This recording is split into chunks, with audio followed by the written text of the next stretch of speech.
ಈಗ ಕೇಂದ್ರ ಸರ್ಕಾರ GSTಯನ್ನು ಸರಳೀಕರಣ ಮಾಡಿದೆ. 8 ವರ್ಷ ಬೇಕಾಯ್ತಾ ಅಂತ ನೋಡಿ, ನಮ್ಮ ಪ್ರಶ್ನೆ ಅದೇ ಅಲ್ವಾ.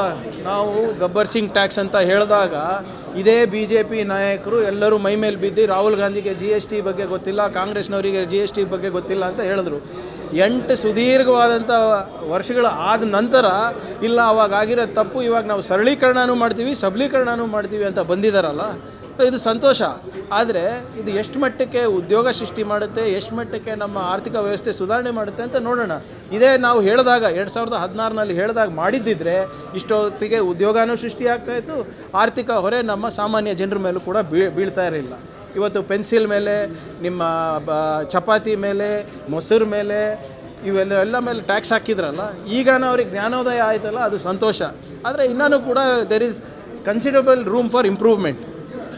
ಈಗ ಶ್ರೀಮಂತರಿಗೆಲ್ಲ ಬಿಟ್ಟಿದ್ದಾರೆ, ಇನ್ನು ಬರೀ ಏನು ಬಡವ್ರ ಮೇಲೆ, ಸಾಮಾನ್ಯ ವರ್ಗದ ಮೇಲೆ ಇನ್ನೂ ಕೂಡ ಸಾಕಷ್ಟು ನ್ಯೂನತೆಗಳಿದೆ. ಆ ಲೋಪಗಳನ್ನು ಕೂಡ ಅವರು ತಿದ್ದಬೇಕು. ಮತ್ತು ವಿಶೇಷವಾಗಿ ಕರ್ನಾಟಕ ರಾಜ್ಯಗಳಿಗೆ ಅಂತ ಯಾವುದು ಪ್ರಗತಿಪರವಾದ ರಾಜ್ಯಗಳಿಗೆ ಅನ್ಯಾಯ ಆಗ್ತಾಯಿದೆ GST ತೆರಿಗೆನಲ್ಲಿ. ನಮ್ಮ ಕಾಂಪನ್ಸೇಷನನ್ನು ಯಾವ ರೀತಿ ಕೊಡ್ತಾರಂತ ಇನ್ನೂ ಸ್ಪಷ್ಟವಾಗಿ ಹೇಳಿಲ್ಲ.